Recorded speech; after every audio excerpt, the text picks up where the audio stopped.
Mainit na balita. Kaya daw halos lahat ng mga kapartido ni Speaker Martin Romualdez ay nanalo at pagdating po, pagbukas po ng 20th Congress ay sila pa rin daw ang mamamayagpag. Kung kaya't hindi malayong mangyari na si Speaker Martin pa rin daw ang magiging speaker sa susunod. Ito po ay pinabubulaanan naman ng iba, hindi ko na babanggitin kung sino yung iba na yon, na nagsasabi naman in turn na meron na, done deal na ang iniendorso ng palasyo ay si Congressman Albi Benitez, na kamag-anak naman ni First Lady Lisa Araneta. Now, the main topic of today's live is itong mga daming drama ngayon sa Kongreso. As you know, there have been an exchange of words between Speaker Martin Romualdez and Congressman Toby Tiangco, particularly about the speakership. At ang pinag-uusapan dito ay parang kumbaga nagkaka-finger pointing, they're playing the blame game, kasalanan daw ng mga nagtulak ng impeachment at saka yung pag-kidnap dito kay PRD. Kung kaya't ganun daw, hindi ganun kaganda ang resulta ng eleksyon. Kino-contest yan, of course, ng ibang mga kongresista. Pero ang sagot naman ni Speaker Martin Romualdez, kaya naman daw sila nag-impeach because there is a clamor. Sinagot naman ito ni Congressman Tiangco, paano may clamor? Diba? The reason pumirma yung ilang mga kongresista ay dahil nga hindi i-release, walang conditional release ng funds kung hindi sila pipirma ng impeachment complaint. So, bilang sagot naman doon sa exchange ng mga salita or bintangan ni Congressman Toby Tiangco at ni House Speaker Martin Romualdez, humihirit po ang ibang mga kongresista at sinasabi, may super majority kami in the 20th Congress, ayon sa kanila. Kaya daw halos lahat ng mga kapartido ni Speaker Martin Romualdez ay nanalo at pagdating po, pagbukas po ng 20th Congress ay sila pa rin daw ang mamamayagpag. Kung kaya't hindi malayong mangyari na si Speaker Martin pa rin daw ang magiging speaker sa susunod na Kongreso. Ito po ay pinabubulaanan naman ng iba, hindi ko na babanggitin kung sino yung iba na yon, na nagsasabi naman in turn na meron na, done deal na ang iniendorso ng palasyo ay si Congressman Albi Benitez, na kamag-anak naman ni First Lady Lisa Araneta. Kung matatandaan po natin, ito po ay isang family feud. Si Congressman Toby Tiangco ay ang asawa niya, ang kanyang may bahay, ay pinsan, Isa Romualdez na pinsan ng ating Pangulo at ni Speaker Martin Romualdez. Speaker Martin Romualdez, pinsan namang buo ni Presidente Marcos. And in the meantime, si supposed, alleged incoming Speaker Albi Benitez, kamag-anak naman ni First Lady Lisa Araneta. Kumbaga, ito ay family feud. Gayunpaman, sabi ni Gallows God, Martin is not cunning, he's just disgusting. Grabe kayo. But the point being made here is that the allegation ni Congressman Toby Tiangco with Speaker Martin Romualdez is his lack of finesse, yung lack of subtlety, yung pag-kidnap, and I use the term kidnap, no, not in the strictly legal sense, but in the sense that people appreciate what happened on March 11th. So itong mga pangyayaring ito, supposedly under the aegis of Speaker Martin Romualdez, they're not subtle. They're naked displays of power. Kumbaga, we're doing this because we can. And they put a lot of effort dito sa kanilang mga operations against the Dutertes, and very little attention is paid to the delivery of public services. Right? Yung yung hindi sumang-ayon si BBM doon sa garapal na 2025 budget ay isa din sa nagpapakita na may konti, lapit na yata magsulian ng kandila ang dalawa. So, in the meantime, di ba? Pero ito naman din kasi si Presidente BBM, sa umpisa sinabi ay hindi daw siya, marami daw siyang i-veto sa 2025 budget kasi nga medyo garapal na. So, humihingi pa daw ng 250 billion ang Kongreso para maipamigay bilang ayuda. So, mayroon namang, pero when it came down to it, hindi na veto ni Presidenteng buong buo yung 250 billion na yon. Instead, parang 20 billion lang, hindi ko maalala na kung exactly magkano, pero kukunti na lang ang vinito ng Presidente. Kumbaga, para makapag-veto lang dahil sinabi niya mag-veto siya. So, madaling sabi, hindi na naman niya nasunod yung kanyang in-announce na ay mag-veto, maraming i-veto, uulan daw ng veto dun sa 2025 budget. Ngayon, bakit significant ito? Kasi ang pagkakaintindi natin doon sa kwento ni Congressman Toby Tiangco ay ayaw ng presidente ng impeachment kung kaya't gusto niya mag-veto para maharang yung posibleng gamiting pondo para doon. Naituloy pa rin.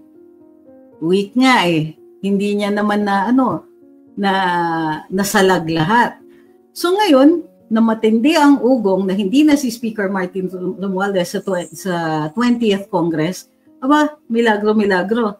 Yung mga perceived na chuwariwap niya, o yung mga perceived na kanyang faithful and loyal lieutenants dito sa Kongreso, ay sila naman ngayon ay nagpo-project. Ay, marami kami, malakas kami sa 20th Congress pagka nagkabotohan, mananalo pa rin si Speaker Martin, and so on. Wala daw yan So, madrama sila ngayon. Pero none of them are talking about whether or not they're going to win the impeachment proceedings. In the meantime, doon naman sa panig ni VP Inday, wala naman sumasagot dun sa kanyang dare. Gusto ko matuloy yung impeachment. I want the bloodbath. I want the bloodbath. Okay. Parang ayaw yata siyang pagbigyan. So in the meantime naman, may nagsasabi, may humihirit na in addition, laban kay Congressman Toby Tiangco, masyado daw niyang inatupag yung pagprotekta kay Senate President Cheese Escudero, imbis na mangampanya ng maayos, kung kaya't dismal ang showing pagdating dito sa Senate slate ng alyansa. Sabi ni Guillermo, alam nila na mali ang direksyon at mali ang ginagawa. Ngayon, nagsasalita kayo. Ngayon, nasaan ang paninindigan nyo? Halimbawa, si Gomez, nagsisimula pa lang, nagsalita na at hindi nabigyan ng budget, nanindigan, huli na ang lahat. Yuki says, I think palabas lang sinasabi ni Toby Tiangco para linisin si BBM. Yung ginawa pa lang kay PRD, sobra na Yeah, but ganito yun I'm not saying that, that Congressman Toby is correct. Pero it's the first time that somebody, and ako, I'm applauding him kasi it's the first time that somebody from Congress actually said something against Speaker Martin Romualdez. Somebody from Congress who is perceived to be on the side of the Marcoses and Romualdezes is taking a shot at Speaker Martin Romualdez. Normally, walang bumibira dyan, maliban lang kay VP Inday, her family, and so on, and the non-political allies ang nakakapag-criticize dito kay Speaker Martin Romualdez and get away with it. Ngayon, yung pagsasalita ni Congressman Toby is something that I would like to, kasi bihira naman mangyari yan. So, and yes, I know he's doing damage control. Of course, he's doing damage control, but that's not my point. The point, kasi you guys, you don't really want to take the win, Ayan na naman kayo. This is a popcorn moment. Bakit nyo dinidepensahan si Martin? Sabihin nyo, damage control lang naman si Tiangco He's taking a shot at Martin. Pwede ba? Stand back and let him do it. Why do you have to defend Speaker Martin Romualdez?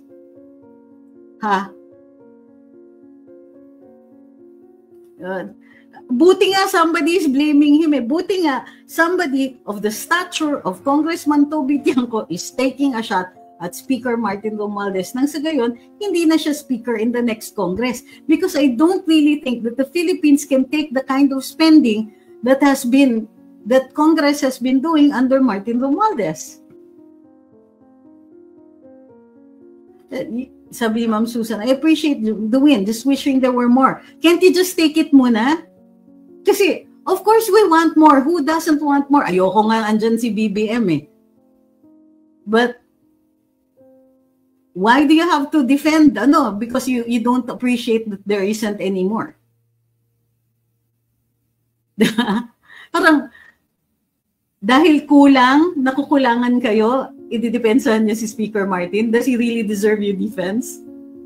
Because that's what inadvertently is happening. Sabihin niyo, kulang. In the process, dinidepensahan niyo si Martin. Dinidepensahan niyo ba talaga? Kasi ako, na-appreciate ko rin. Ito, sabi ni My Sexy Beast. Toby made BBM look like a liar, a weak leader, or even both. Yes, and I appreciate that too.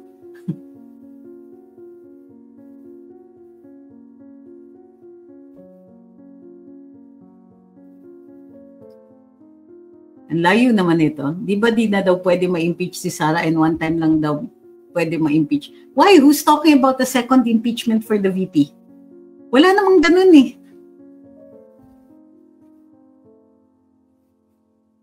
Sabi ni Gallows God, Toby isn't doing their family any favors either. He's really just admitting to all that bribery and corruption in Congress. That's why. That's why. Bakit kayo nagagalit sa kanya? Nilalabas siya. He's letting all the trash out. He's hanging the dirty laundry out in public. And ako, I am so happy for this. I need more popcorn.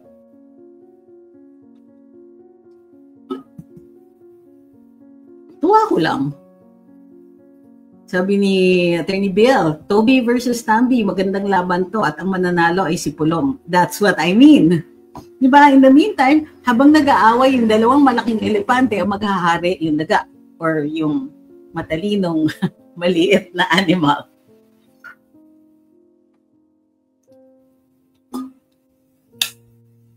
Ako, I can't choose which side eh. Parang I'm so completely torn. I'm just going to sit back and eat the popcorn.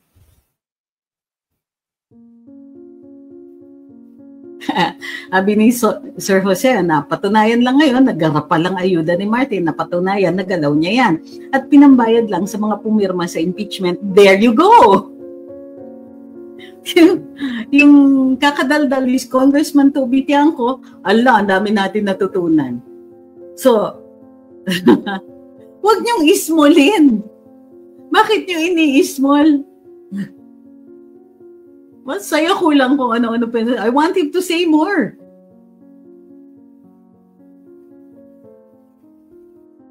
Sabi ni Nib, in short, panic mode na sila. Sabog na sila, kalat-kalat na, kanya-kanyang talon na ng paglubog ng bangka at ang langoy nila ay papunta kay VP Inday.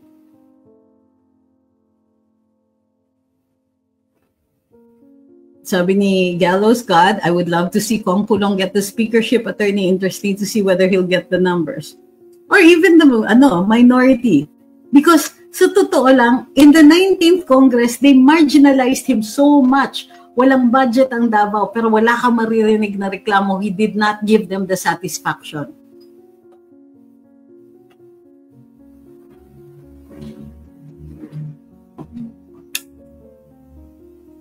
Sabi ni Kaden, that's good. Toby versus Tambi. That means they don't have unity and that's exciting. Exactly. And this time, hindi tayo kasama dun sa laban. Sila yung nag-aaway. This is one of those few times na spectator sport tayo. Nanonood lang tayo. Totoo naman. Sabi ni Ian Pamplona, Toby is just confirming our intuition. Dati, the confirmation is crucial. Sabi ni Rod Stringer, politics is dirty. There's a time to connive and a time to oppose and a time to let both enemies destroy each other. I love it. Sila yun eh. Sila yung nag-aaway. Diyan saya.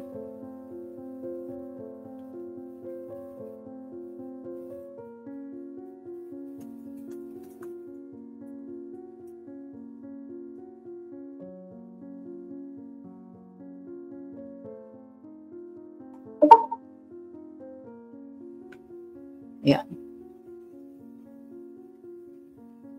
Stinkfish, sorry. Kasuhan na sa ombudsman lahat ng pumirma sa impeachment. Ha? For what?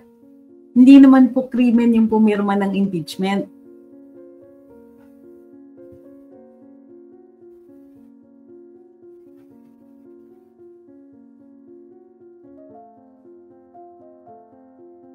Sabi ni I am Leo, yes, let's keep them to do the dog show between those camps. Panoorin lang natin sila, basta tayo watch lang. Well, pwede, we can take pot shots at them. Pwede minsan-minsan, yay, nakatama siya. Ikaw naman.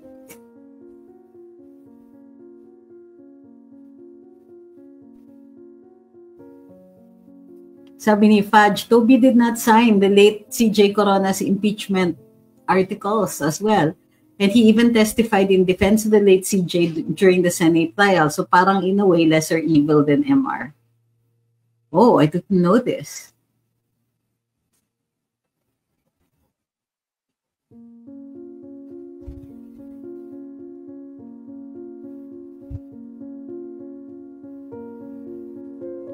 Sabi ni Francis, the whole point here, in a sense, Toby Tiangco confessed na ang kampo ni BBM na merong nangyayaring corruption sa pamamagitan ni Romualdez. Now, ang tanong, hindi ba nakinabang si BBM sa mga bilyones? For sure he did. So, isisi na lang muna lahat kay Romualdez. Kumbaga, we get rid of one opponent at a time. For the moment. Ang elections, yun yung time when you can get rid of a lot of them.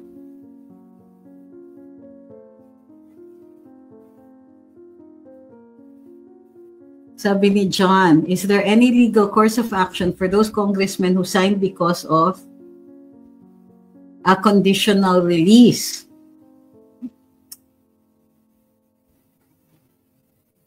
This is a matter of evidence. So technically, yes, if it is a bribe, if you can consider it a bribe, I'm not sure it is, ha? Kasi we don't know what they used the money for. But if it is proven that they use the money for personal gain and so on, and this is not a tit for tat that Congress normally does and legally does. So it depends.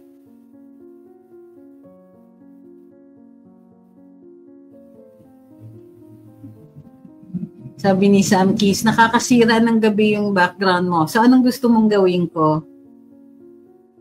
Ha? Ang dami niyong reklamo. Totoo lang. Bakit ako ang pinagbabayad ninyo dahil ayaw mo dun sa isang tao?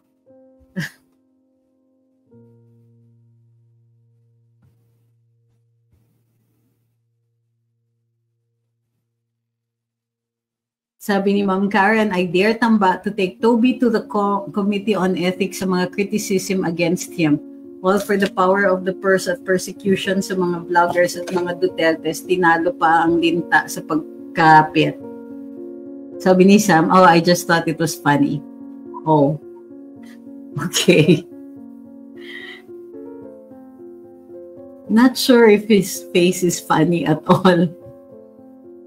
Actually, ako kasi hindi ako physical. I rarely take pot shots at physical looks or appearances.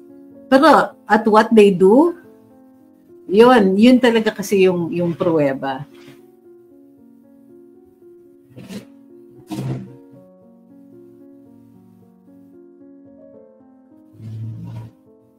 Kapapatulan ko to, wag nyo kong pipigilan. Sabi ni SNC, Lola, tulog na. Well, number one, I am a Lola, but I'm not your Lola. You don't get to call me that. Number one. Number two, papasok ka sa live ko, tapos patutulugin mo ako. Pumunta ka sa ibang live. If you cannot stand people talking because you disagree with our opinions, you have no right to come in and say things like that. It makes you look stupid, sa totoo lang. So, for your own protection and for your own peace of mind, and so that you won't look so bad to everybody else who is half intelligent, then, try to think of something witty.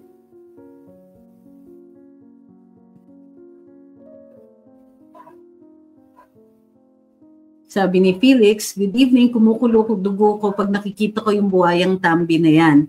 So, we'll see you tomorrow then. Sabi ni Pelagic, sinong senador ang may hawak ng Blue Ribbon Committee? Currently, sa daming hearing, parang di nakikita yung Blue Ribbon. Seryoso bang tanong yan? Kasi nag-google po yan. Sabi ni Paolo, I feel like the speaker is sailing his own ship. I agree, he's doing that. He doesn't care kung ano mangyari sa pinsan niyang si BBM, basta sa kanya panalo siya parati sa Leyte. hopefully may taong babangga sa buhay niya na yan sa late by year 2028 tapos di na iboto forever. But I think last term na niya ngayon.